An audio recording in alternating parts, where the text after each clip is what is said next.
Selamat pagi, Assalamualaikum warahmatullahi wabarakatuh. Waalaikumsalam. Para pemirsa UG TV dimanapun berada, kita bertemu lagi pagi ini di program UG Talk eksklusif tentang IKN yang tayang setiap hari Senin pukul 8.30 sampai 10 pagi. Acara ini dapat diakses di UG TV channel 32 TV Digital, streaming melalui www.tvgunadharma.ac.id, www.ugtv.co.id, atau download UGTV Mobile App Store di Play Store. Baiklah, pagi ini tema yang akan dibahas pada acara UG Talk ini adalah peran teknologi dalam tata ruang perkotaan. Jadi masih tentang IKN kita yang baru ini. Seperti kita ketahui bahwa Undang-Undang IKN telah disahkan dan ibu kota kita akan berpindah ke tempat yang baru, yaitu di Kabupaten Penajam Pasir Utara di Provinsi Kalimantan Timur.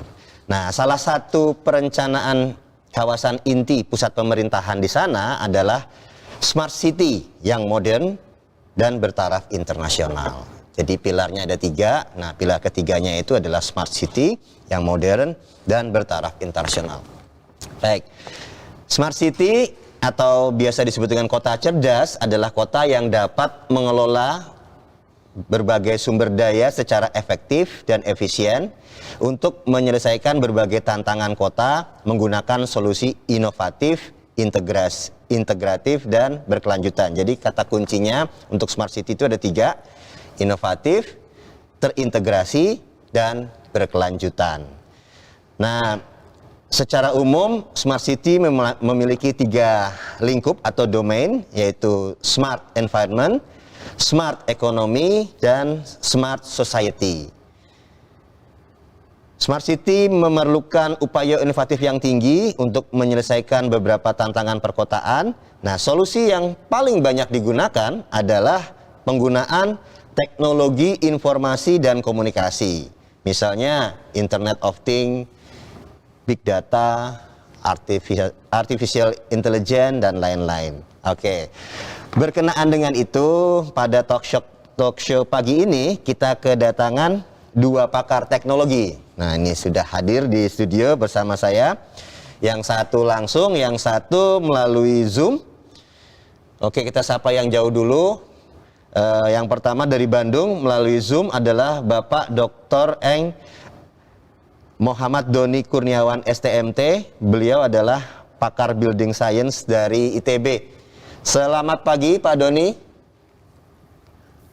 Selamat pagi Pak. Ya, Selamat gimana pagi kabarnya? semuanya. Alhamdulillah, mendung di Bandung. Oh, mendung ya di Bandung ya. Oh, gitu. Kalau Depok sudah cerah ini Pak hari ini pagi ini. Baik, yang kedua, narasumber yang kedua mungkin untuk mahasiswa Gunadarma sudah tidak asing lagi, yaitu Bapak Dr. Muhammad Iqbal, Eskom MMSI. Ya. Beliau adalah pakar teknologi informasi dari Universitas Gunadarma. Selamat pagi Pak Iqbal. Selamat pagi Pak Agus. Semangat. Baik, semangat. Kita memulai pagi dengan sehat dan semangat ya Pak ya. Insya Allah siap. Baik, jadi yang segmen yang pertama ini kita akan menyaksikan paparan dari narasumber yang pertama, yaitu Pak Doni. Tapi sebelumnya izinkan saya membacakan CV singkat beliau. Nama lengkap Dr. Eng Muhammad Doni Kurniawan STMT. Posisi kantor sekarang di Laboratorium Teknologi Bangunan, Institut Teknologi Bandung. Lahir di Yogyakarta 18 Mei 1970. Pendidikan formal beliau S1-nya itu dari Universitas Gadjah Mada, arsitektur. Kemudian S2-nya dari ITB dengan konsentrasi teknologi bangunan. Kemudian yang S3 beliau, doktoral beliau didapat dari University of Kitakyushu di Jepang. Fakultasnya adalah teknik lingkungan, ya, Faculty of Environmental Engineering. Kemudian bidang penelitian beliau adalah Building Simulation Program on Thermal Comfort and Energy in Building, Urban Simulation Program on Thermal Comfort and Livable City, dan CFD for Building and City. Wah, ini project atau hibahnya yang diterima banyak sekali. Ini yang terakhir saya bacakan saja, tahun 21 aja ya saya bacakan, yaitu Modernizing City via Smart Urban Farming with Application of Artificial Intelligence and Machine Learning di Makassar City. Ini NSF, National Science Foundation, UGM, ITB, dan Makassar City. Kemudian yang Application of Microledge Photo Bioreactor of Facade of Tropical Building and Utilization of microledge as CO2 absorbers as well as source of biofuel and active compound for toxoplasmosis immunotherapy. Wah, ini susah judulnya nih. Nah, ini riset kolaborasi nasional, itu ITB, UGM, IPB, dan Erlangga. Kemudian mungkin ada buku. Nah, ini beliau juga bukunya tentang building science banyak ya. Yang pertama, kenyamanan termal untuk pekerja di Bandung, ITB Press. Yang kedua, model pengembangan kota rendah karbon di Indonesia, ITB Press.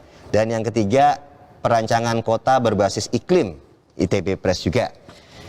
Baik, itu ya. Saya tidak bisa membacakan semuanya, maaf Pak Doni ya.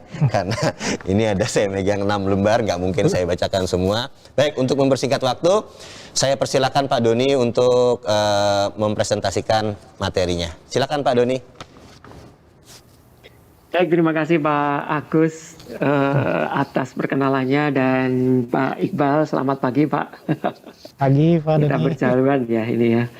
Ya, semoga dapat mengisi dengan baik ya kita tentang teknologi dan tata kota ya. Izinkan saya untuk share screen. Saya mau share screen. Apakah screen saya sudah kelihatan ya? Sudah Pak. Sudah ya. Saya akan full screen. Nah, full screen-nya kelihatan ya Pak ya? Sudah ya? Sudah Pak, Ya, siap. sudah kelihatan. Oke, baik. Terima kasih sekali. Jadi pada pagi hari ini saya diminta untuk memberikan salah satu kuliah ya tentang teknologi dan ruang kota gitu. Sebetulnya ini adalah mata kuliah saya di topik khusus di arsitektur untuk pendalaman rancang kota ya. Topik khususnya itu kita mempelajari tentang iklim makro, iklim mikro, kemudian bagaimana memakai teknologi untuk merancang di dalam kota. Nah, ini mungkin akan sangat cocok sekali dengan bagaimana sebetulnya kita berpikir untuk IKN ya. Jadi secara makro atau secara general sebetulnya urban design itu seperti apa yang ditampilkan pada gambar ini. Jadi urban design itu dimulai memang dari analytical evaluations atau kita sebut sebagai design evaluations. Jadi itu akan sangat baik kalau suatu desain kota itu kita memulai dari suatu evaluasi dari suatu desain sebuah kota yang sudah berdiri gitu ya. Kemudian kita mencoba membuat menjadi desain ideas. Jadi evaluasi itu dikembangkan menjadi ide desain, kemudian dikembangkan menjadi baseline analysis, kemudian bagaimana baseline analysis itu dipakai sebagai design solutions. Dan keempat hal ini tidak akan mungkin tanpa adanya atau tanpa kehadiran dari teknologi itu sendiri. Nah, teknologi itu diperlukan dari tahap awal. Ya sekarang itu kita sudah tidak bisa tidak ya memakai teknologi. Apa sih sebetulnya teknologi? Teknologi itu adalah suatu alat untuk memudahkan cara manusia bekerja. Kan kita sudah tahu seperti itu ya. Nah, disinilah sebetulnya alat itu ada di mana gitu ya, di dalam rancang kota. Nah, ada di semua aspek sekarang. Tidak hanya pada aspek aspek implementasi, tetapi juga aspek dimulai dari bagaimana sebuah kota itu didesain. Di mana sebuah kota itu dianalisis, misalkan seperti itu ya. Kemudian di generate. yang disebut sebagai design ideas ya. Sebuah kota sekarang itu kita tidak bisa tidak ya, misalkan ya sekarang munculnya parametrik ya, itu bisa mengenerate forms yang lebih efektif, form yang lebih sustainable gitu ya, form yang lebih livable dengan parameter-parameter tertentu gitu. Kemudian baseline analisisnya kita lihat ya, baseline study ya, kita lihat mana yang paling efektif, mana yang paling lokal mempunyai lokal konteks ya.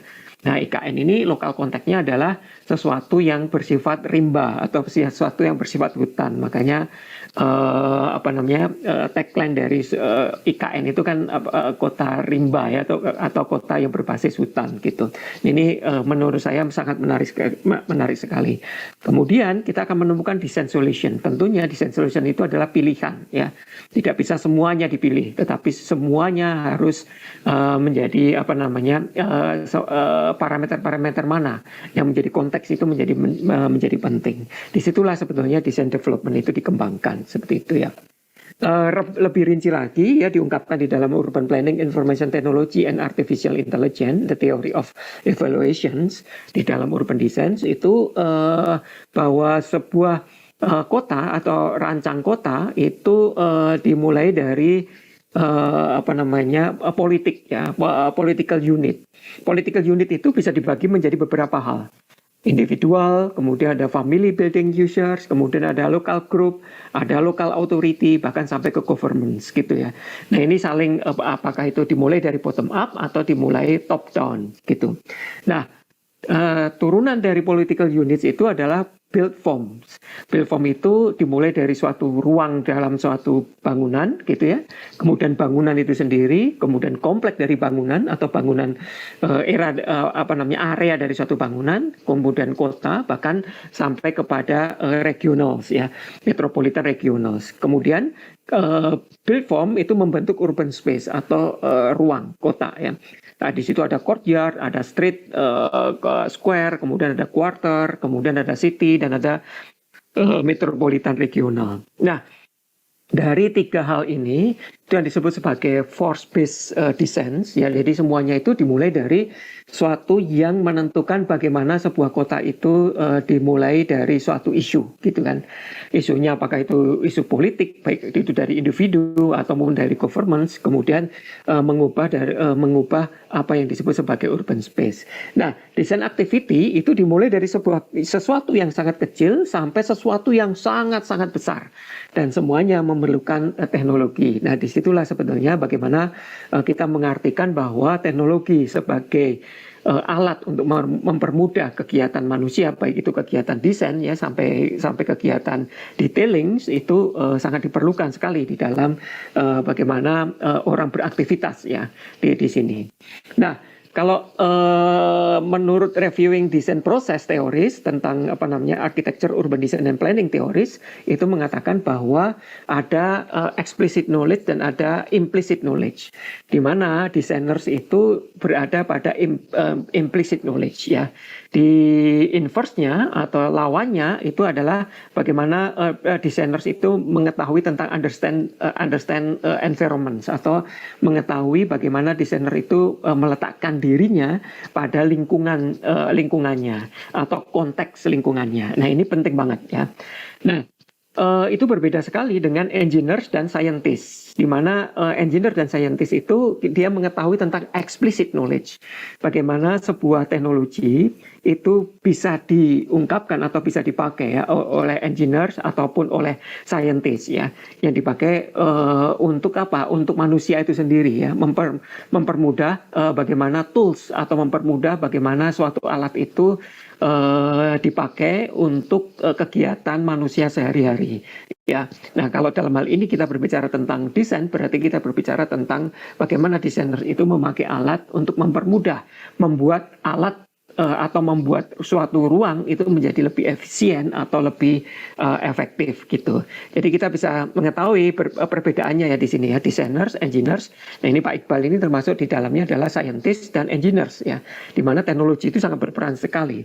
Sementara designers itu di antara keduanya ya, yang dia mempunyai imajinasi yang tinggi gitu ya, untuk mengimplementasikan bagaimana teknologi itu dipakai ya untuk mengetahui atau understanding environment itu sendiri, atau mengetahui lingkungan, atau understanding world yang akan dilakukan ya untuk manusia itu sendiri. Nah, menurut urban design dan quantum world itu, maka urban design itu berada di antara planning dan architecture. Kemudian ada geografi dan landscape architecture. Atau kalau kita lihat di sini ya, antara social science dan natural science, maka urban planning itu lebih kepada natural science. Kalau dilihat dari landscape architecture dan geografi, maka urban design atau ruang kota itu berada pada lokasi di mana dia terletak di antara planning, architecture, geografi, tetapi lebih dekat kepada architecture dan lebih dekat kepada natural science, dan lebih dekat kepada geografi. Kenapa kita harus mengetahui kedudukan ini? Karena kita harus tahu teknologi apa sebetulnya yang harus dipakai oleh seorang urban designers atau perancang kota ya di sini. Nah, untuk mengetahui itu kita harus tahu dulu perkembangan teknologi itu sendiri ya di lingkup urban design atau di lingkup architecture ya. Yang pertama kali kita mengetahui itu itu adalah tentang modularity, yaitu ditemukan pada tahun-tahun 1930 ya, sampai sekarang kita tahu tentang artificial intelligence. Nah, mungkin ini nanti artificial intelligence akan dijelaskan lebih detail ya sama Pak Iqbal gitu. Tetapi peran di architecture itu apa, atau peran di urban design itu apa? Di sini menarik ya. Bagaimana modularity itu dipakai oleh Gropius, Le Corbusier, ya, kemudian Buckminster Fuller ya. Kemudian computational design itu mulai ya dipakai oleh Christopher Alexander di sana. Kemudian ada architecture machine group ya. Kemudian sampai sekarang ya parametricism ya, parametricism itu dipakai untuk mendesain banyak hal sekarang, bahkan di ruang-ruang kota ya. Kalau Anda kenal tentang Zaha Hadid ya, dia memakai parametric system di sana ya. Kemudian artificial intelligence itu sudah masuk ke dalam architecture dan urban design ya. Bagaimana artificial intelligence itu dipakai untuk desain, bahkan dipakai keseharian sekarang ya. Smart city memakai artificial intelligence. Nanti kalau saya punya waktu, saya akan menjelaskan suatu proyek saya dengan Amerika, bagaimana artificial intelligence ini dipakai di Makassar. Yang tadi sudah disebutkan sama Pak Agus ya. Nah, sekarang sudah saatnya kita harus berada pada kuadran Pasteur ya. Apa dia yang dimaksud dengan kuadran Pasteur? Kuadran Pasteur itu adalah menarik pure basic research ya, multidisiplin atau interdisciplinary solution ya, itu yang harus kita pakai sekarang. Jadi Bohr kuadran ditarik kepada Pasteur kuadran, begitu juga dengan Edison kuadran ditarik ke Pasteur kuadran. Disitulah sebetulnya urban design dan architecture itu ya, ilmu arsitektur itu berada seharusnya. Jadi kita tidak bisa lepas dari pure basic research, atau misalkan riset-riset tentang biologi, riset-riset tentang meteorologi, riset-riset tentang mungkin riset-riset tentang teman-teman dari MIPA gitu ya. Kita tarik ilmu-ilmu mereka untuk bisa diimplementasikan di dalam arsitektur.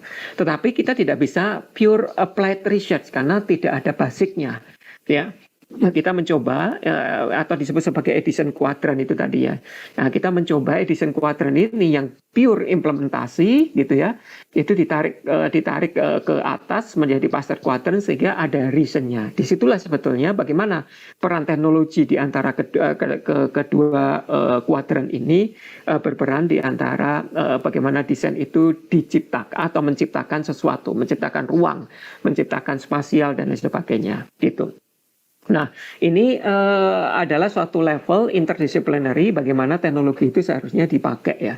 Ada sisi yang soft scientific area, tetapi juga ada hard scientific area.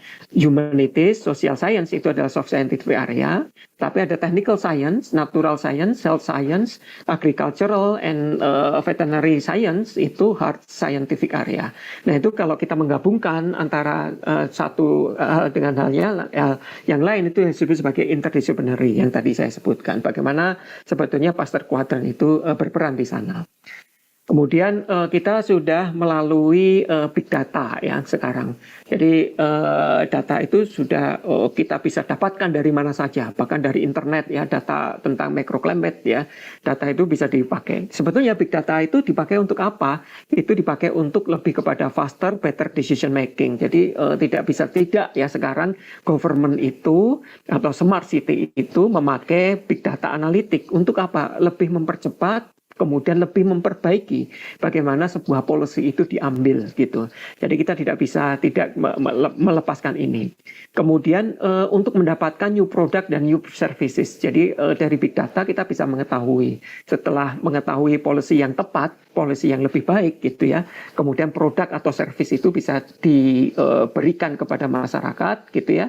Menjadi timbal balik kepada governance ya, itu menjadi suatu services yang lebih baik ke masyarakat. Nah, itu akan menyebabkan cost reductions di sana ya. Cost reduction ini akan memberikan dampak yang sangat-sangat luas ya. Misalkan ya, big data tentang apakah perlu minyak goreng, kenapa minyak goreng itu habis. Itu sebetulnya big datanya bisa diambil ya.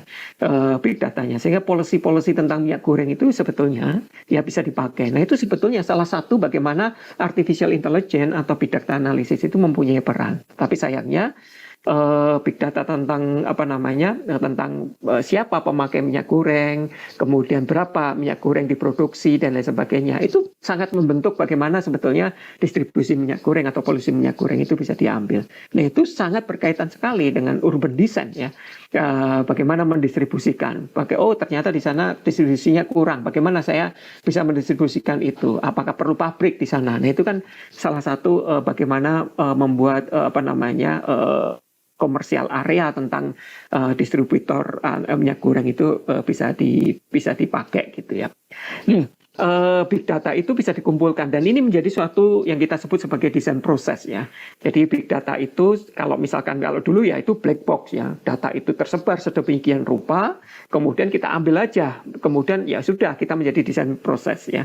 Kemudian kalau ditanya bagaimana proses desainnya, ya nggak tahu karena memang pengumpulan data itu adalah pengumpulan setempat kepada orang itu. Tetapi kita tidak bisa seperti itu. Kita harus punya yang namanya programming, yaitu disebut sebagai transparent box ya. Artificial intelligence itu bisa membuat seperti itu menjadi lebih mudah. Nah, desain prosesnya akan menjadi lebih transparan. Begitu juga dengan urban design ya. Jadi pengkategorian tipologi dari suatu data itu sudah sangat jelas dan itu bisa dipakai ya menjadi suatu alasan bagaimana suatu desain itu diproses. Jadi problems itu bisa diambil dari mana saja, dari subjek, dari konflik, dari condition, dari requirement, dari suatu lokal kondisi, kemudian dari suatu problem yang lain ya, suatu kriteria yang lain itu bisa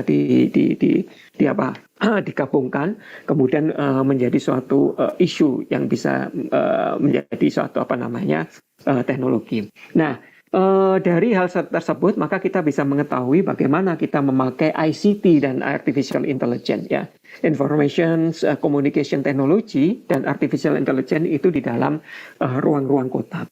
Baik itu dimulai dari sejak tahun 1985 ya, tentang komputer dan LAN. Kemudian ada digital cities di situ yang kita gambarkan menjadi GIS ya.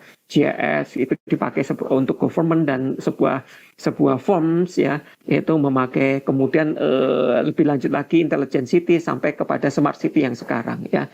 Itu dilihat karena perkembangan yang sangat-sangat memungkinkan dari sebuah teknologi ya. Tentang komputer dan LAN, tentang internet dan sensor, kemudian sekarang berkembang tentang smartphone ya, dengan wifi, sensor dan IoT. Nah, ini yang mungkin akan dijelaskan lebih lanjut oleh Pak Iqbal tentang itu ya.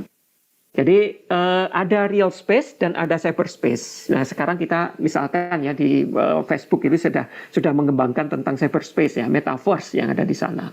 Jadi pemakaian hardware yang ada di sana bagaimana ini adalah suatu interaksi ya antara urban planning dan ICT atau urban design dan ICT. Jadi ada real space yang kita pakai sebagai public participation groupware ya. Ini datanya diambil dari mana ya? Dari cybercities tadi ya, atau dari cyberspace analysis ya. Itu adalah cyberspace ya. Metaverse itu diambil juga dari sana. sebuah teknologi diambil dari sana gitu ya. Jadi kita bisa membagi seperti hal terlihat pada gambar di sini ya. Ini saya ambil dari urban planning, information technology dan artificial intelligence gitu. Nah, apa sih dampaknya ya? Dampaknya pada waktu suatu desain itu dikembangkan ya. Jadi ada misalkan seperti terlihat pada di sebelah kiri ini ya, bahwa kita itu ada same sunlight dan same density. Kalau dulu kita hanya mempunyai satu opportunity atau satu option ya, itu pada waktu kita mendesain ya sudahlah kita desain seperti ini. Tetapi kalau sekarang dengan adanya teknologi parametrik ya, kemudian artificial intelligence bahkan sampai machine learning, kita bisa mendapatkan possibility yang lebih banyak gitu. Nah ini yang ditunjukkan pada sebelah kanan ini ya, dari suatu isu problem parameter yang mungkin tidak cuma satu atau dua ya, parameternya tidak cuma sosial atau parameter tentang apa namanya ekonomi ya, tetapi parameter itu bisa diambil bisa sampai 15 parameter, 20 variables gitu ya, kemudian dijumlahkan bersama, kemudian mendapatkan option yang lebih banyak ya. Nah, tinggal bagaimana kita mengambil suatu keputusan yang lebih efisien, mana yang lebih efisien. Kemudian yang kita sebut sebagai optimasi ya, atau optimization ya di sana. Jadi dari suatu image kita ambil convolutionalnya, kemudian diambil normal cell-nya, normal cell itu di reduction dan lain sebagainya, menjadi suatu hal option-option yang banyak sekali, sehingga kita bisa memakai possibility apa namanya option yang lebih banyak tentang sebuah kota gitu. Jadi kota itu tidak hanya dihitung efisiensinya. Kalau dari dulu itu optionnya cuma satu ya, karena memang teknologi belum berkembang saat itu ya. Nah sekarang kita mempunyai possibility tentang density ya. Ini density-nya banyak, tetapi sunlight yang bisa masuk di sana lebih banyak lagi daripada dibandingkan dengan pas yang itu di gambar sebelah kiri itu menunjukkan seperti itu.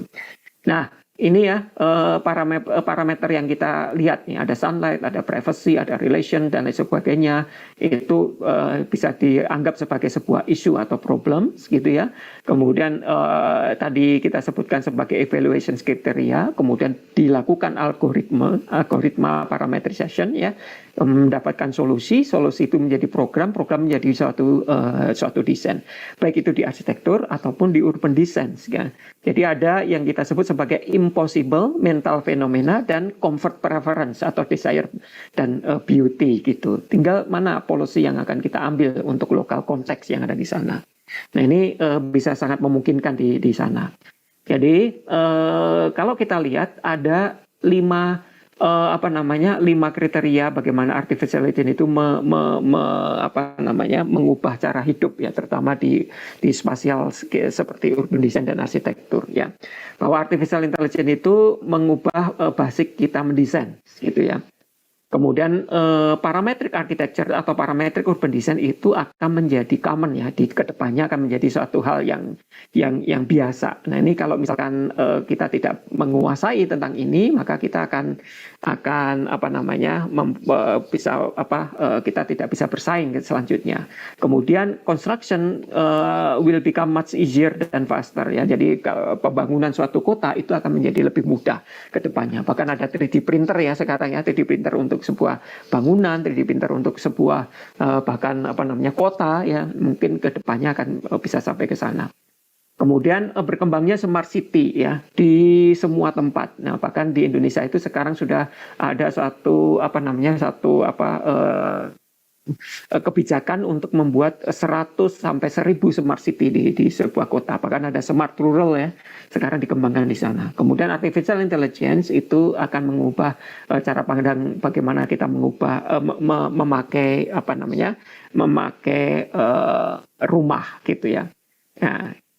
Nah, berkaitan dengan itu saya akan lebih detail lagi bagaimana sebuah passive design proses ya untuk sebuah urban design ataupun sebuah kota gitu ya. Kalau kita kaitkan misalkan dengan microclimate misalkan seperti itu.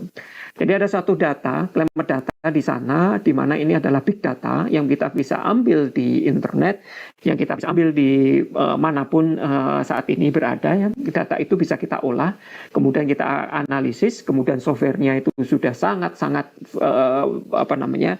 tersedia di internet ya, free semuanya, calculation methodnya, baik itu ORTTV-nya, RTTV-nya dan sebagainya, sehingga kita bisa mendapatkan suatu bentuk yang lebih efisien gitu ya. Ini salah satu contohnya ya, bagaimana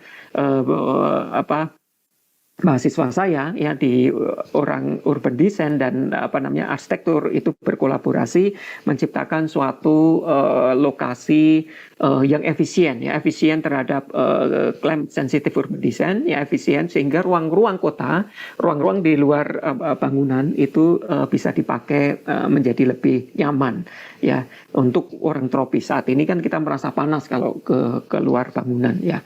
Nah, dengan adanya semua teknologi yang sudah dikembangkan saat ini, kita sangat mudah sekali bagaimana pemilihan teknologi-teknologi itu, pemilihan analisis ya, pemilihan tool-tool analisis ya, kemudian dikembangkan menjadi sebuah area yang untuk manusia itu sendiri. Itu bagaimana kita mempermudah manusia. Ini salah satu contohnya.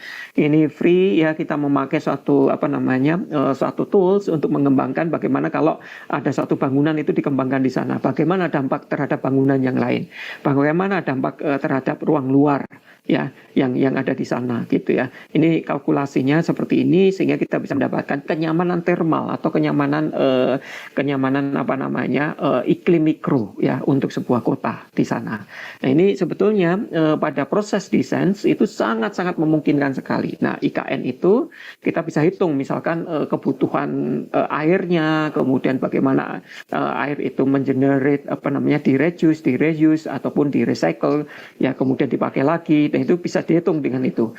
Kemudian microclimate-nya bagaimana membuat urban design itu mempunyai microclimate yang diharapkan atau kenyamanan yang diharapkan gitu.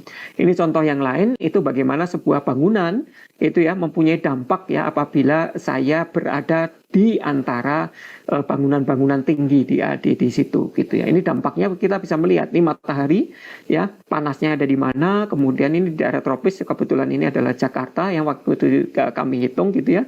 Kemudian settingnya seperti apa ya.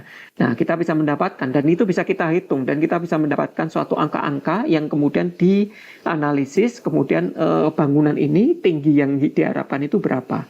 Oh, ini tidak efisien, oh ini efisien dan lain sebagainya. Jadi tinggi bangunan itu KDP KLB-nya bisa dihitung berdasarkan luas ruang luar yang akan dipakai sebagai suatu kegiatan.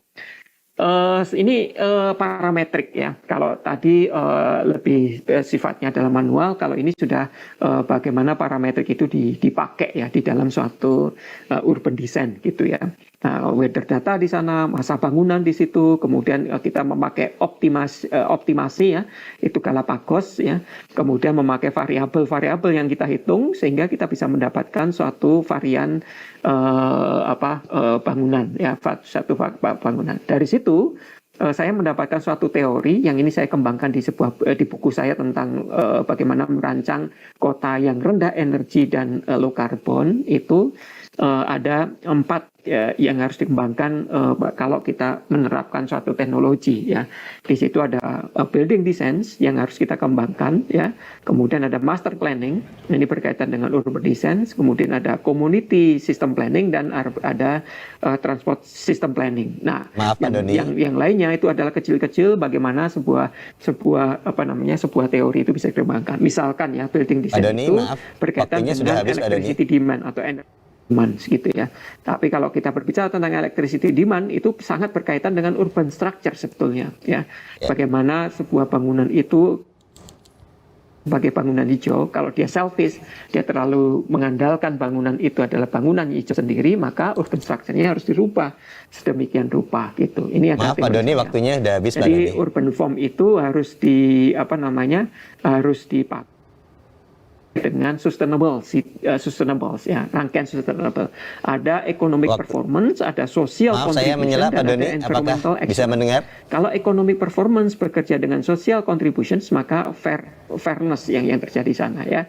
Social contribution bekerja dengan environmental excellence itu adalah levables. Jadi kalau kita berbicara tentang social contribution, kemudian environmental yang baik gitu ya, maka kota itu. Maaf Pak Doni, saya kalau kita sedikit. berbicara tentang environmental excellence habis, dan economic performance, maka visible. Jadi di situ bagaimana pemakaian resource use-nya ya, dikontrol ya, itu makanya visible. Ya, hitungannya adalah sangat-sangat ekonomis ya. Suatu ruang kota itu dimanfaatkan gitu. Jadi ada vitality, ada sense ya, yang berkaitan dengan sosial, kemudian ada fitness ya, yang berkaitan dengan environmental dan sosial, dan berkaitan dengan akses ya. Akses itu efektivitas yang dihitung secara ekonomi, performance, dan tidak menghancurkan. Maaf saya menyela sedikit Pak Doni, apakah terdengar suara saya? Environmental gitu. Ini teori Pak Doni yang saya kembangkan ya. Pak Doni? Ini infrastrukturnya ya, kira-kira ya, kalau misalkan lebih detail seperti itu, kemudian ini pengembangan suatu ilmunya ya, tentang bagaimana sebetulnya build environmental development itu seharusnya dikembangkan ya terhadap satu teknologi gitu. Ini mungkin terlalu detail. Saya mencoba untuk memperlihatkan bagaimana artificial intelligence ya kami kembangkan. Maaf Pak Doni, waktunya sudah habis Pak Doni. Gitu. Apakah suara saya terdengar? Urban farming itu sekarang kita lihat bahwa urban farming itu berada di periperi, atau urban itu berada di periperi kota gitu ya. Atau farming itu berada di periperi kota. Tetapi kami mencoba untuk mengembangkan bagaimana kalau farming itu dikembangkan di kota itu sendiri.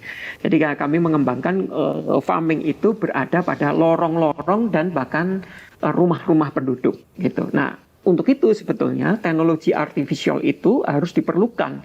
Bagaimana sebuah urban farming itu ya membuat kompositnya, membuat crop yang tepat ya, kemudian energi yang pas, kemudian asam yang pas, ya, H2O yang pas gitu ya, itu dipakai untuk menghitung itu semuanya.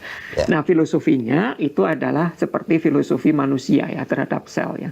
Ada brain-nya, kemudian ada selnya. Brain-nya itu. Apakah bisa mendengar saya? Ya, Pak Agus. Ya, maaf waktunya udah habis nih Pak. Waktunya ya. Iya. Siap. Nanti kita lanjutkan kalau misalkan ada itu. Jadi ini saya yang terakhir aja Pak Agus, bahwa artificial intelligence mengembangkan hal seperti ini ya. Ada satu brain, kemudian ada bagaimana big data itu dipakai untuk government dan diteruskan kepada masyarakat. Ini salah satu contohnya bagaimana mengembangkan satu teknologi yang pada urban yang sudah terjadi. Baik Pak Agus, terima kasih dari saya. Ya, menarik sekali itu paparannya. Kalau Pak Doni tidak saya potong, mungkin masih banyak lagi slide-nya ya. Cuman waktu saja yang membatasi kita ya. Mungkin sebelum ditutup untuk sesi yang pertama ini, saya ada sedikit pertanyaan ke Pak Doni ya. Tentang IKN kita kan menggunakan konsep Smart Forest City. Jadi kalau secara teknologi mungkin Pak Doni bisa memberikan gambaran untuk pengendalian microclimate di sana dan pemenuhan kriteria green building nanti untuk pembangunan di masa depannya. Kira-kira dari pandangan Pak Doni bagaimana penerapan teknologi yang selayaknya atau seharusnya diterapkan mumpung belum terlanjur ya, belum terlanjur untuk lingkungannya rusak gitu ya misalnya. Gimana kira-kira pandangan Pak Doni? Ya baik, kita sudah sebetulnya kan kita sudah mendapatkan desain itu sendiri ya Pak dari IKN gitu ya. Nah ini menariknya sebetulnya desain itu bisa disimulasikan ya, dan itu sangat memungkinkan. Simulasinya tentang apa? Ya simulasinya tentang efektivitas ya, tentang efisiensi.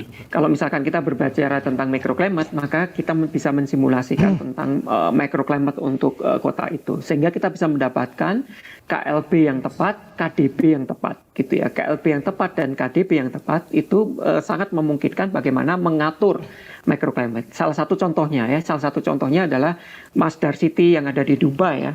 Itu benar-benar kotanya itu disimulasikan dengan baik ya. Sebelum dirancang atau sebelum dikonstruksi ya. Disimulasikan dengan baik ya, dengan alat yang sudah canggih. Sekarang komputer untuk mensimulasikan satu kota itu sudah common ya, sudah sangat-sangat biasa. Sehingga Masdar City itu ya, untuk menciptakan microclimate-nya maka dia dibutuhkan suatu teknologi. Nah, ini menariknya ya, Pak. Suatu kota di daerah Sahara yang ada di sana itu dia harus mempunyai mengalirkan angin dingin kan gitu. Nah, menciptakan angin dingin itu dengan teknologi, Pak.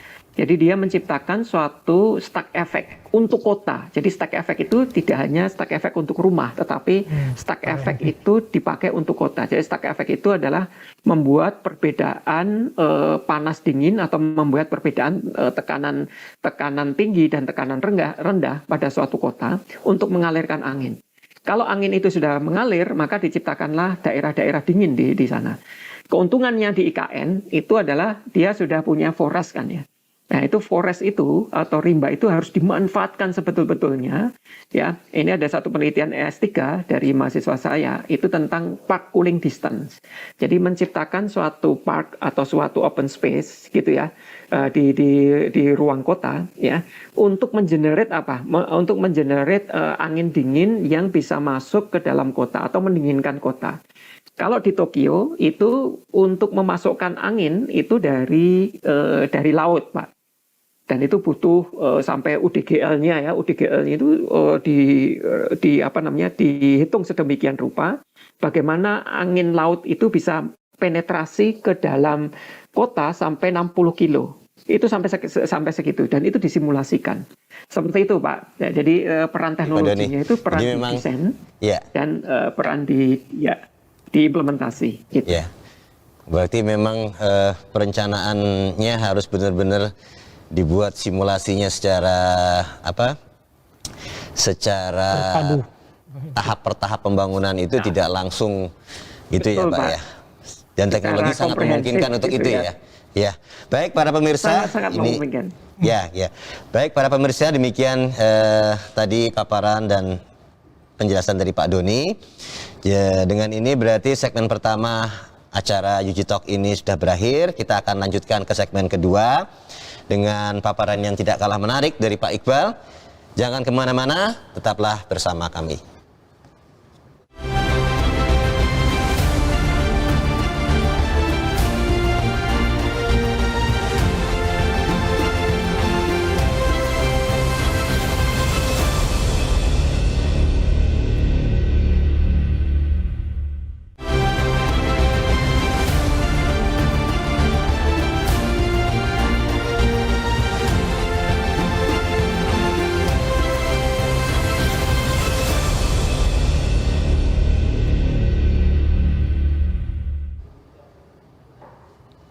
Para pemirsa UG TV yang berbahagia, kita bertemu lagi di program UG Talk eksklusif tentang IKN dengan tema peran teknologi dalam tata ruang perkotaan.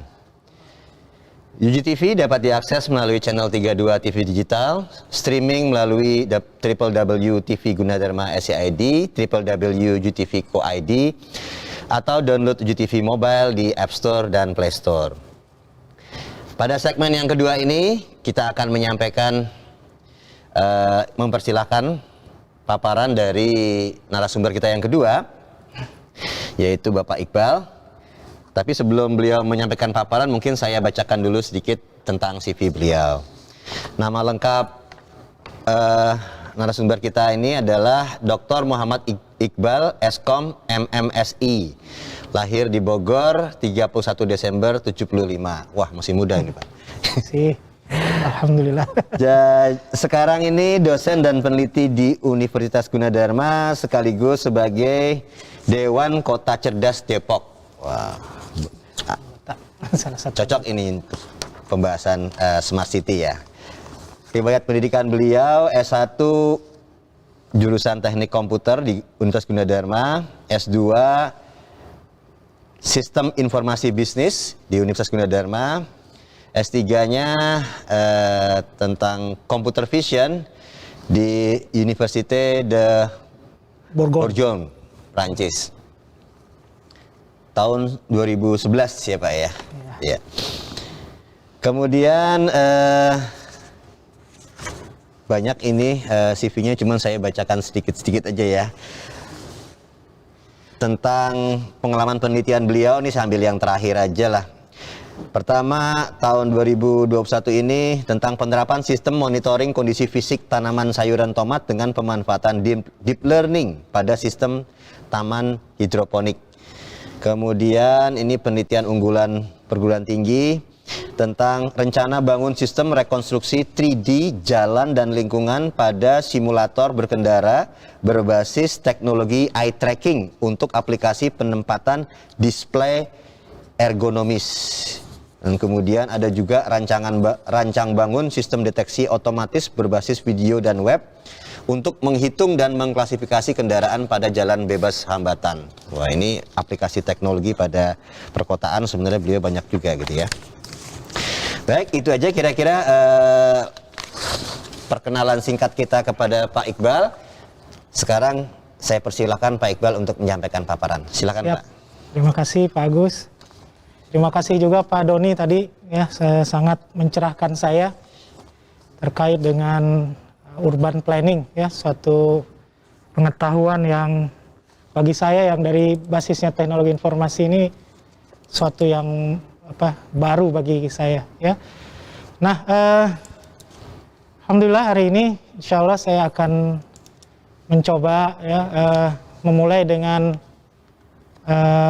latar belakang dulu ya, kira-kira kebutuhan teknologi informasi yang seperti apa yang dibutuhkan dari suatu IKN ya, yang menjadi harapan kita semua ini. Dan sebagai awal saya melihat satu dokumen ya, RPJPN 2025-2045, visi kota masa depan di Indonesia itu adalah satu kota yang berkelanjutan dan berdaya saing. Itu kita catat dulu itu. Jadi kota layak yang aman dan nyaman, kota hijau, dan kota cerdas berbasis teknologi. 3 hal itu kita catat sebagai dasar berpikir kita. Kemudian dari buku saku IKN, saya juga mengambil beberapa visi IKN di sana, bahwa sama sepertinya dengan yang di RPJPN itu, ya, bahwa ini adalah satu kota yang paling berkelanjutan di dunia.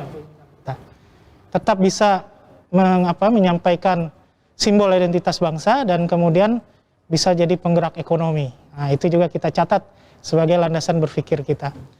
Dan di buku saku itu pun saya bisa melihat ada beberapa 8 prinsip kota negara yang mungkin yang awalnya itu adalah yang saya catat di sini adalah mendesain sesuai dengan kondisi alam. Begitu. Dan di situ yang berhubungan dengan ICT-nya itu adalah terhubung, aktif, dan mudah diakses. Nah, itu juga jadi catatan khusus. Dan 3 KPI khusus yang menarik juga ya, untuk supaya IKN bisa jadi kota kelas dunia, ya itu juga kita catat ya. Akses kita di dalam kota menjadi cepat ya, cukup di situ ada berjalan kaki ya, basisnya alam di kota hutan tadi, dan berbantuan teknologi. Nah, kemudian saya mencoba melihat sebaran sektor perkotaan ya di kawasan IKN. Jadi ternyata ada kawasan barat, kawasan inti, dan kawasan timur begitu. Dan masing-masing punya fungsi yang berbeda-beda. Di situ ada perkantoran, ada perguruan tinggi di masing-masing kawasan itu. Itu yang menjadi catatan saya ya, supaya nanti kita bisa memilih teknologi yang seperti apa di setiap kawasan tersebut. Nah, dan di situ ada kunci-kunci ya, kata-kata kunci di situ. Ada untuk litbang, ada untuk ekowisata, ada untuk industri, dan ada smart city di situ. Dan juga ada pendidikan abad ke-21. Nanti kita akan masuk ke kebutuhan teknologi informasinya itu berdasarkan sebaran-sebaran ini. Dan saya juga melihat sudah ada peraturan dalam undang-undang di negeri kita ini tentang tata ruang ideal, begitu, yang mungkin juga secara berkelanjutan ini akan terus dievaluasi dan ditingkatkan sesuai dengan tuntutan di industri 4.0 ini. Nah, dari situ saya mencoba mengambil kesimpulan, memahami mimpi gitu untuk IKN kita semua. Yang pertama yang diharapkan IKN itu adalah sebagai suatu yang kota yang berkelanjutan. Jadi di sana selain memenuhi kebutuhan kita semua, bersamaan juga tetap melestarikan lingkungan kita di sekitarnya. Dan kemudian tuntutan kita juga, mimpi kita semua itu adalah suatu kota cerdas gitu. Ya. Jadi dia bisa membantu masyarakat mengelola sumber daya yang ada di dalamnya, ya, berbantuan teknologi sehingga kemudian semuanya serba efisien.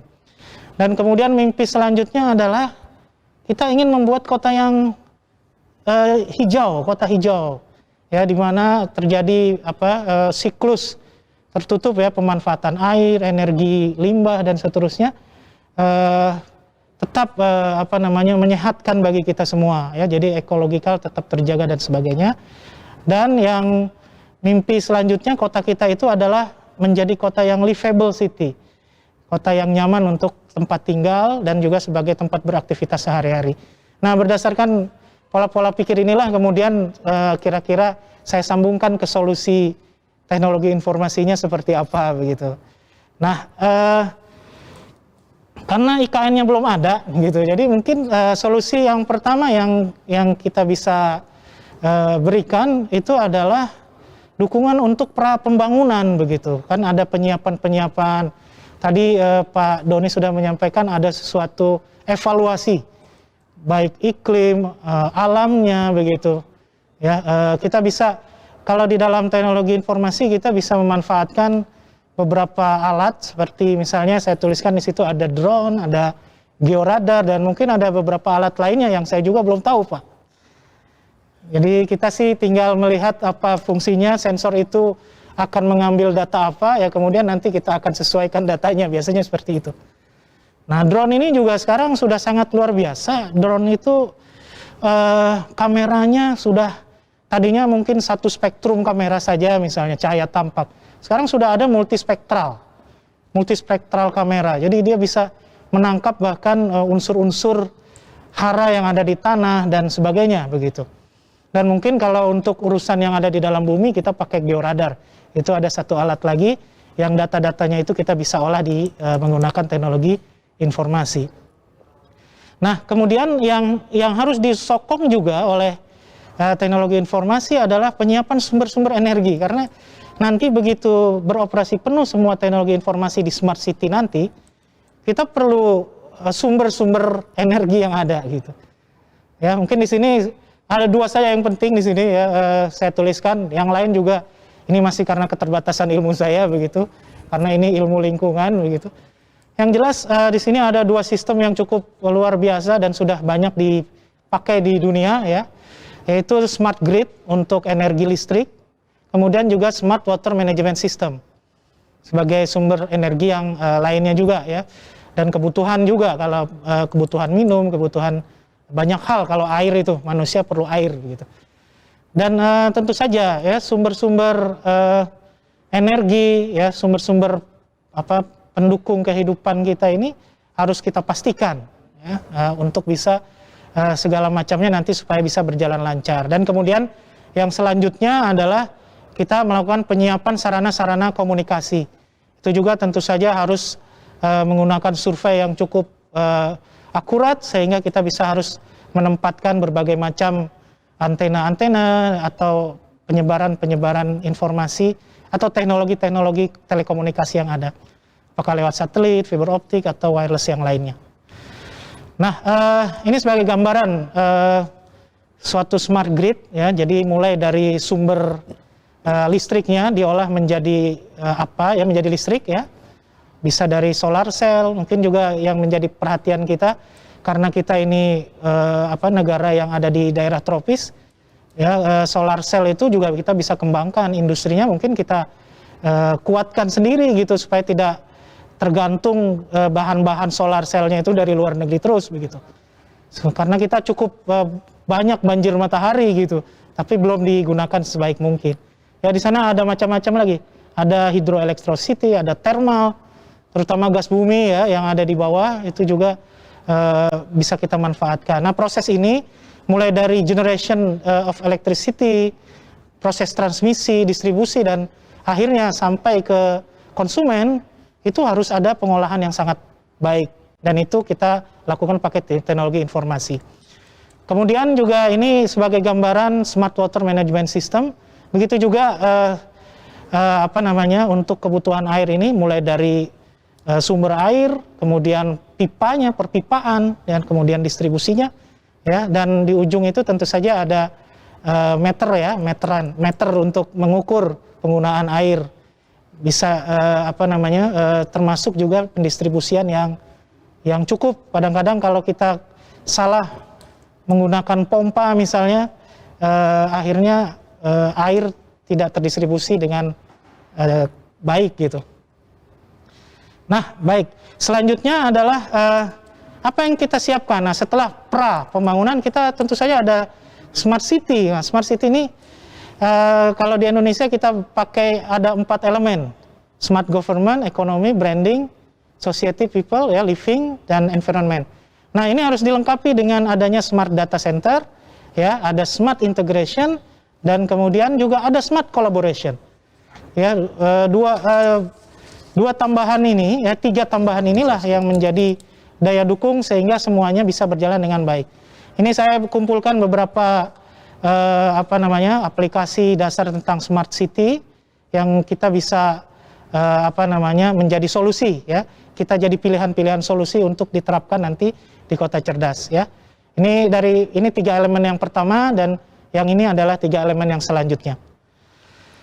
Nah, ini gambaran tentang smart e-government, ya, dan di Indonesia ini sekarang sudah ada standar SPBE yang dikeluarkan oleh Kemenpan RB untuk untuk mengukur indeks sejauh mana smart government itu bisa bermanfaat bagi masyarakat, ya.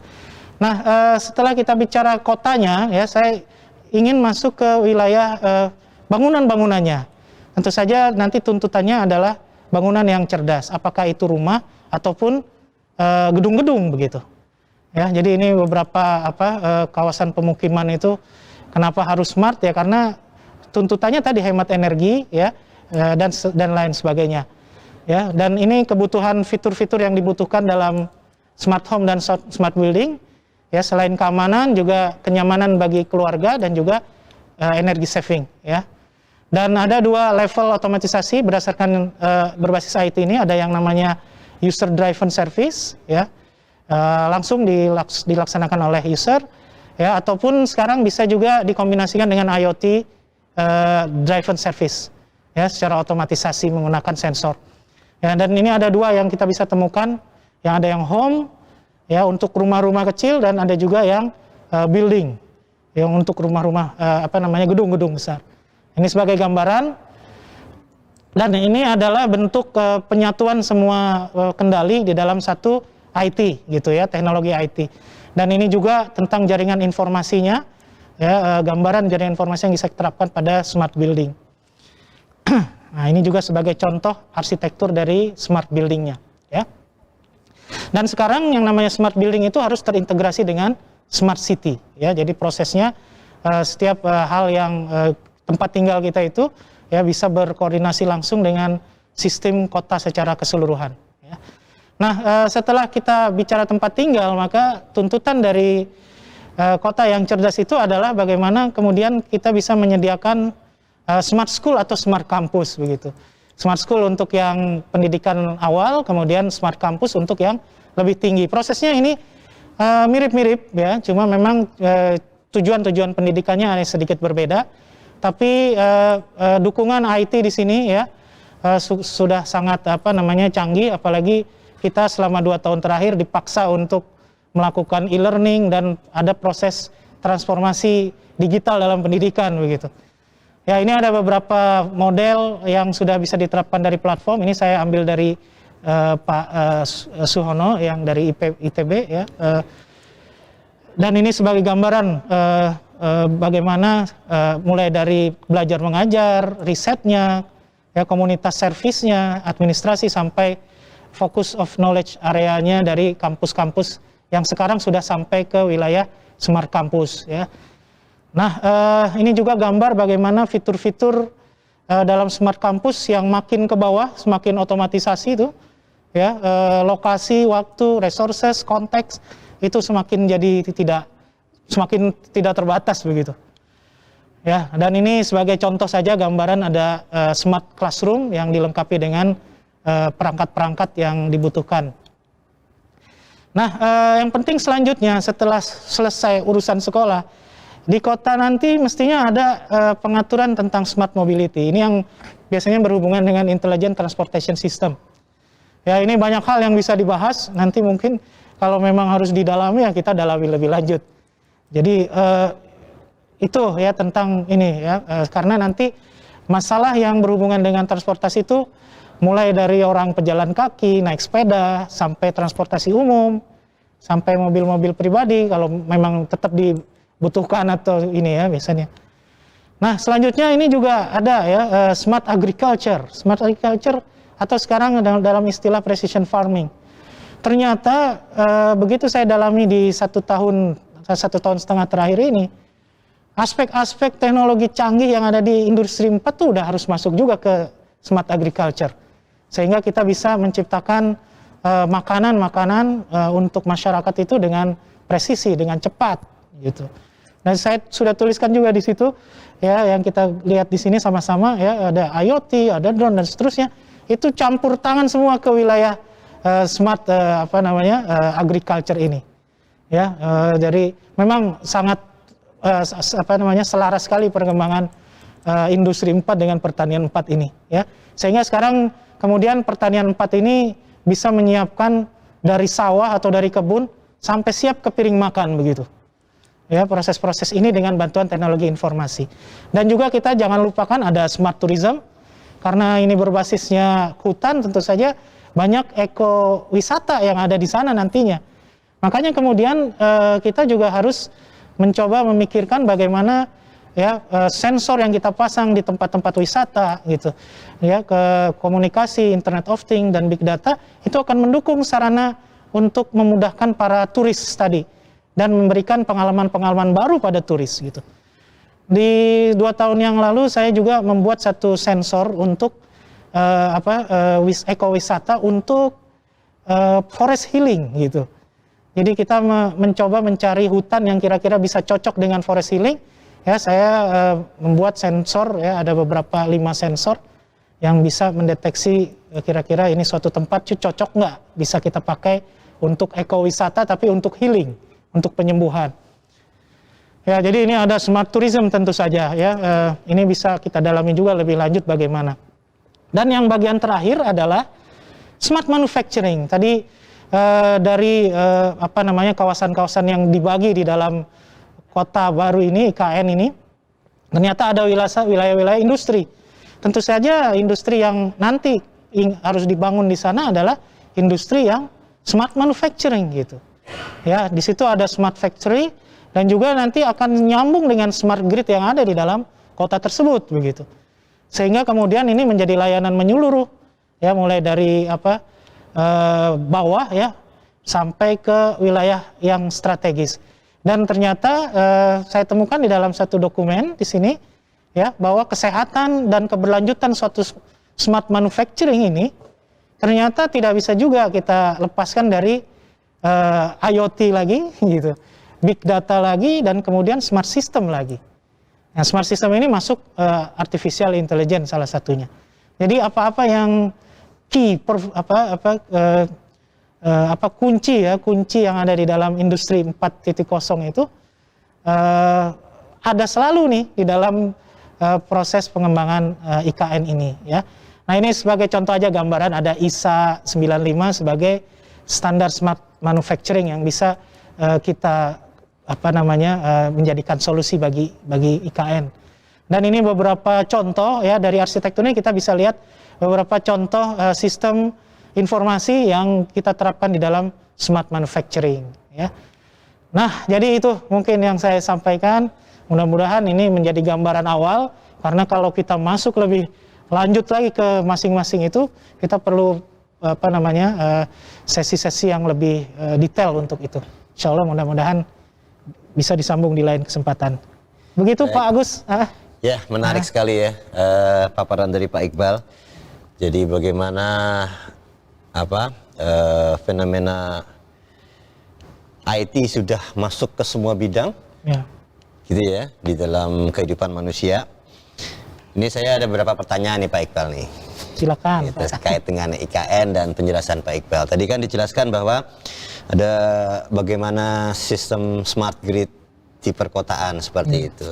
Nah, menyangkut adanya konsep smart city di IKN nanti, gitu ya Pak Iqbal ya.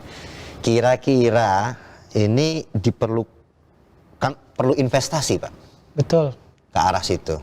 Nah, mungkin 20 tahun yang lalu, 10 tahun yang lalu belum ada itu pikiran orang dalam sistem investasi ke jaringan teknologi seperti ini. Tapi sekarang itu pasti sudah menjadi bagian yang cukup penting ya dalam perencanaan perkotaan. Kira-kira untuk sistem sarana dan prasarana TIK di perkotaan itu pemerintah tuh harus investasi bagaimana Pak?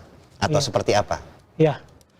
Baik, jadi fenomena smart city itu sudah berlangsung mungkin sekitar 6 tahunan terakhir ini. Jadi memang kita ini diawali dengan euforia, membuat satu solusi-solusi, tapi ternyata parsial demi parsial. Akhirnya kemudian kelihatannya hampir seluruh kota ya yang ada layanan smart city-nya itu mengalami proses itu. Ya, dan alhamdulillah pada saat ada ide IKN ini kelihatannya kematangan dari kota-kota yang sudah ada smart city-nya itu sudah mulai tinggi maturity levelnya. Jadi itu satu yang cukup kira-kira pas ya. Jadi kejadian yang pas gitu, begitu ada ide kita ingin membuat penerapan smart city di tempat yang lebih terkoordinasi lagi begitu.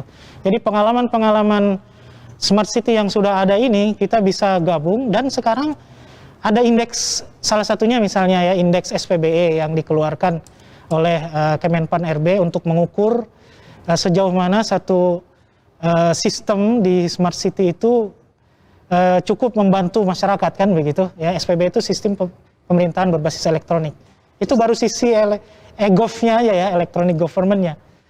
Nah, kita bisa salah satunya ya kesuksesan yang dari kota yang sudah sukses itu bisa disalurkan. Itu yang disebut dengan aplikasi berbagi pakai. Jadi kita bisa melihat aplikasi-aplikasi unggulan yang kira-kira sudah sukses, dan kita bisa kumpulkan satu bundle baru lagi ya, kelebihan dari smart city A, kelebihan dari smart city B, lalu kita sesuaikan dengan situasi IKN yang ada di sini. Kemudian itu kita bisa menjadi satu investasi besar juga, yang juga tidak terlalu mahal juga, karena itu sudah berjalan gitu. Jadi solusi-solusi ini tentu saja mungkin investasi besarnya itu ya kita harus pastikan daya listrik dan komunikasi harus lancar dulu begitu. Karena nanti semua aplikasi yang berhubungan dengan smart city ini pasti ya akan membutuhkan sumber-sumber daya yang saya sebutkan tadi. Nah, jadi itu mungkin Pak. Ya, baik, terima kasih Pak Iqbal. Menarik sekali paparan dan penjelasan dari Pak Iqbal. Tapi waktu untuk segmen kedua sudah habis, maka kita akan break dulu. Nanti kita akan sambung di segmen yang ketiga. Kita akan diskusi lebih dalam dengan dua pakar ini, dengan dua narasumber ini, tentang bagaimana sih kita menerapkan teknologi dalam IKN yang baru. Baik pemirsa, jangan kemana-mana, tetaplah bersama kami.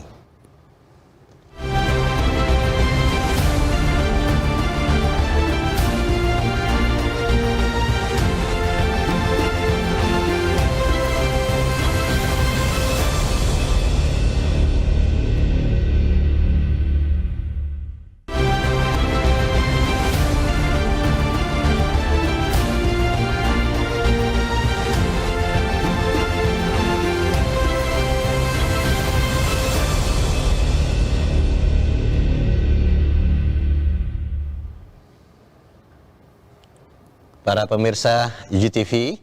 Kita bertemu kembali di program UG Talk eksklusif tentang IKN dengan tema peran teknologi dalam tata ruang perkotaan. UG TV dapat diakses melalui channel 32 TV digital, streaming melalui www.tv Gunadarma SCID, www.ugtv.co.id atau download UG TV Mobile di App Store dan Play Store. Sekarang kita sampai ke segmen ketiga atau yang terakhir yang akan kita isi tentang diskusi tentang penerapan teknologi di IKN yang baru bersama Pak Doni dan Pak Iqbal. Jadi mungkin saya akan memberikan pertanyaan, nanti bisa dijawab oleh kedua narasumber gitu ya. Yang pertama mungkin pertanyaan pertama ini tentang bagaimana konsep smart mobility yang diterapkan agar bisa mendukung target dari IKN kita, di mana target transportasi publiknya adalah 80%. 80% nanti di IKN akan mentargetkan 80% transportasi publik. Kemudian kaitannya untuk mencapai juga kondisi zero emission. Ya. Zero emission city di IKN. Kira-kira bagaimana strategi dan penerapan teknologinya? Mungkin yang pertama saya beri kesempatan Pak Doni dulu. Silakan Pak Doni. Gitu. Apakah sudah tersambung? Sekarang kan memang ya. Halo? Ya. Apakah suara saya kesambung? Oh iya Pak, silakan Pak. Ya. Baik. Terima kasih sekali ya pertanyaannya. Bagaimana zero emisi ya? Memang kaitannya itu sangat besar dengan transportasi ya. Jadi transportasi itu mempunyai andil yang besar terhadap pengurangan karbon. Nah ini keduanya harus saling komprehensif ya, atau saling coherence ya untuk diselesaikan bersama gitu. Kalau menurut saya memang seharusnya memang pertama kali 80% kita harus memakai public transport ya. Jadi tidak seperti apa yang sudah dikembangkan kota-kota yang ada di kita sekarang gitu ya. Karena memang kita sudah kota-kota di Indonesia itu sebetulnya kan kota-kota yang dimulai memang dari kampung ya sebetulnya kan gitu kan. Kalau di IKN ini kan benar-benar yang dari lahan kosong gitu ya, di mana idenya memang seharusnya sudah bisa menerapkan tentang public transport gitu. Nah, kemudian public transportnya yang seperti apa yang harus dikembangkan? Ya mungkin pelan-pelan gitu ya. Public transportnya sudah diterapkan tentang smart public transport lah gitu. Jadi kapan dia ada pada satu titik, kemudian kapan orang itu bisa memakai transport itu gitu ya, dan tepat waktu itu yang paling signifikan ya untuk mengurangi emisi gitu. Jadi public transport itu bisa bermacam-macam ya, mungkin dari feedernya, dari yang paling kecil gitu ya, kemudian yang loop yang lebih besar sampai kepada mungkin adalah kalau misalkan di situ diterapkan tentang kereta api gitu ya. Kemudian tentunya energi yang dipakai itu menjadi sangat signifikan ya terhadap public transport. Jadi energinya memang kalau public transport itu yang paling mudah bisa diatur gitu ya. Kalau misalkan belum bisa ya kita pakai hybrid. Misalkan fuelsnya kita pakai bensin gitu ya, tetapi pada waktu kilometer yang rendah itu bisa pakai electricity ya, pakai listrik gitu. Atau fully listrik gitu. Ya memang sekarang sudah sangat memungkinkan sekali public transport yang seperti itu. Kemudian pastinya smart semua yang berbicara tentang IoT gitu ya, kita bisa mengakses sampai di titik mana suatu transportasi itu ada itu. Nah, kemudian yang paling penting adalah perencanaan looping dari transportasi itu. Networking atau connectivity dari transport itu memang harus direncanakan betul-betul dan itu efisien gitu. Jangan sampai networking itu direncanakan pada posisi-posisi di mana tidak ada penumpang di sana. Jadi memang harus direncanakan ya. Dan ini simulasinya sudah sangat memungkinkan sekali teknologi yang ada sekarang gitu. Begitu Pak Agus. Ya, terima kasih Pak Doni. Pak Iqbal mungkin bisa menambahkan? Ya, betul sekali seperti yang disampaikan oleh Pak Doni ya. Artinya dalam proses mobility ini kita harus memastikan kecerdasan itu dimasukkan semua. Sistem-sistem cerdas itu dimasukkan.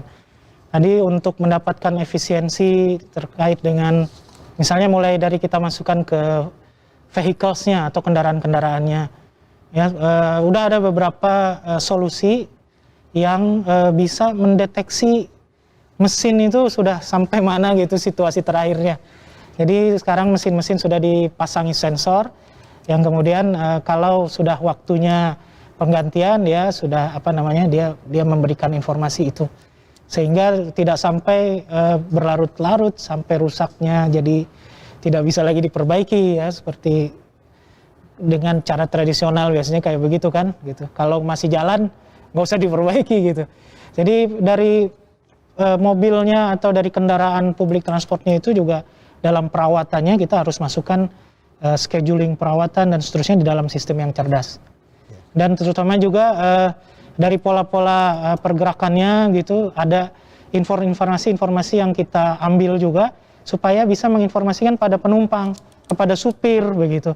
Dalam bentuk knowledge yang tentu saja itu Internet of Things semua itu teknologi dasarnya dan pengolahan big data ya. Dari situ juga penumpang bisa diketahui jam berapa mereka penuh misalnya dan di wilayah mana mereka penuh sehingga kemudian nanti bisa kita putuskan ya kita akan di wilayah yang padat itu kita akan berikan bis-bis atau kendaraan yang lebih banyak lagi dan seterusnya. Jadi memang akhirnya ke tata kelola. Jadi untuk semuanya bukan hanya mobility, teknik analitik ini yang harus kita tambahkan. Jadi suatu sistem itu bukan sekedar membaca situasi, tetapi juga dia menganalitik situasi, lalu ada knowledge yang ada, knowledge itulah nanti yang kita pakai buat memutuskan pola-pola ini, begitu ya, pola-pola kejadian yang ada di kota. Sehingga akhirnya teknologi itu akan adaptif dengan situasi. Nah, jadi tercapailah yang namanya efisiensi dan tadi itu livable city, nyaman untuk beraktivitas bagi semua. Ya, begitu. Terima kasih. Ya. Baik, Bel. Menarik ya, kota masa depan. Smart mobility. Nanti. Baik, ini ada pertanyaan, tapi waktu nggak terlalu banyak, jadi mungkin ini pertanyaan terakhir tentang suatu masalah perkotaan yang sering diabaikan, yaitu masalah limbah dan sampah. Ini biasanya penting tapi tidak terlalu diperhatikan. Nah, ini untuk IKN kita di masa yang akan datang dengan konsep Smart City ini, kira-kira strategi atau pemanfaatan teknologinya seperti apa? Mungkin mulai dari Pak Doni, silakan Pak. Gimana kira-kira sarannya? Baik, terima kasih sekali Pak Agus. Jadi memang ya kota baru itu seringkali bermasalah ini dengan limbah karena sesuatu yang tidak kelihatan tetapi itu mempunyai dampak yang sangat berarti ya terhadap satu kota gitu. Nah, pengelolaan ini sekali lagi ya tadi apa yang disebutkan sama Pak Iqbal itu ini adalah masalah manajemen atau pengelolaan gitu ya. Nah, ini menarik sekali bahwa untuk limbah atau sampah itu tidak bisa kita terapkan seperti yang sudah-sudah atau yang masa lalu gitu. Sekarang penerapan limbah itu sudah harus masuk kepada end usernya ya. Jadi end user itu harus ikut di dalam pengelolaan. Itu itu yang produsernya atau produsen limbah itu ya. Kalau misalkan produsen itu dari rumah tangga, maka harus dimulai memilah sampah atau memilah limbah itu harus sudah ada kebijakan di sana untuk IKN yang baru ya. Jadi memilah sampah itu kalau di Jepang itu dulu ada 7 untuk memilah, tetapi yang paling penting itu ada 4 sebetulnya. Tapi di apa namanya dikelola atau polisinya itu sebetulnya ada 7. Tapi untuk limbah apa namanya limbah rumah itu bisa 4 ya. Plastik, kemudian PET ya, kemudian ada can ya, kertas, kemudian ada limbah rumah tangga, dan itu dipilih sendiri. Dan pengelolaan negara atau pengelolaan kota itu harus mulai dari situ gitu, dan harus ada kebijakannya, bagaimana dia mengatur tentang apa namanya bagaimana cara pembuangannya, waktunya kapan, kemudian jamnya jam berapa, kemudian dia dibuangnya di mana gitu. Kemudian harus ada tempat pengolahan limbah itu sendiri. Ya, pengolahan limbah itu tidak cuma 1 hektar 2 hektar ya. Kalau di Jepang itu pengolahan limbah yang sudah dibagi, yang sudah dipilah itu dari sejak dia ada di rumah tangga itu hampir berapa 40 sampai 60 hektar ya pengolahannya di sana gitu. Jadi dengan dimulainya dari apa namanya produser dari si limbah itu sendiri, dengan memilah limbah itu sendiri, maka bisa diterapkan smartnya ya, bisa diterapkan tentang smartnya. Jadi smartnya itu kapan suatu TPA atau TPS itu sudah penuh, kemudian kapan diambil gitu. Dan ini ada satu catatan lagi ya, di kota-kota di apa namanya di Indonesia yang existing sekarang itu manajemen pengambilan sampahnya itu tidak diatur gitu. Maksudnya gimana? Manajemennya itu mereka membuat apa namanya kemacetan ya. Membuat kemacetan di jalan karena truk yang besar itu. Ini menjadi menarik sekali bahwa kemacetan itu menjadi problem juga ya untuk pengambilan truk sampah itu. Begitu Pak Agus. Ya, terima kasih Pak Doni. Mungkin Pak Iqbal singkat saja menambahkan. Baik, mungkin salah satu untuk menambahkan Pak Doni tadi, salah satu upaya kita untuk mengelola limbah itu adalah surveillance-nya juga. Ada satu sistem cerdas mungkin melalui kamera yang dia bisa mendeteksi orang-orang yang suka membuang limbah sembarangan gitu. Misalnya di ini memang ada beberapa sistem yang sudah dibuat. Jadi itu ditaruh kemampuan CCTV itu ditambah kemampuan analitik. Bahkan dia bisa mengenali wajahnya ya dengan ada database-nya begitu. Sehingga ada orang-orang yang membuang sampah, dan juga termasuk di sungai misalnya, ada sungai ada sampah. Kamera itu juga bisa diberi kecerdasan supaya dia bisa mendeteksi ada sampah ini. Maka kemudian harus segera diturunkan pasukan kebersihan buat membersihkan itu. Jadi ini yang berhubungan dengan penegakan hukum dan surveillance yang menjaga supaya si penduduk juga tetap disiplin dalam mengelola lingkungan, apalagi dalam khususnya membuang sampah. Itu aja mungkin tambahannya. Baik, terima kasih Pak Doni dan Pak Iqbal. Para pemirsa UGI TV dimanapun Anda berada, demikian acara UGI ke-6 tentang peran teknologi dalam tata ruang perkotaan. Saya selaku host mewakili UGI TV mengucapkan terima kasih yang sebesar-besarnya kepada dua narasumber yang hebat-hebat pagi ini, Pak Doni di Bandung dan Pak Iqbal di studio. Terima kasih Pak. Mungkin lain kali kita bisa bertemu lagi dalam acara yang lain atau acara yang lebih detail tentang teknologi ini.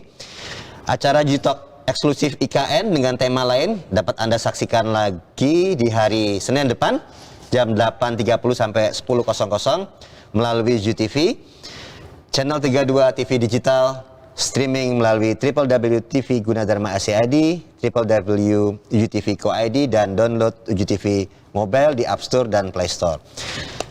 Demikian saya dan narasumber izin mohon diri. Terima kasih atas perhatiannya. Selamat siang. Wassalamualaikum warahmatullahi wabarakatuh. Waalaikumsalam.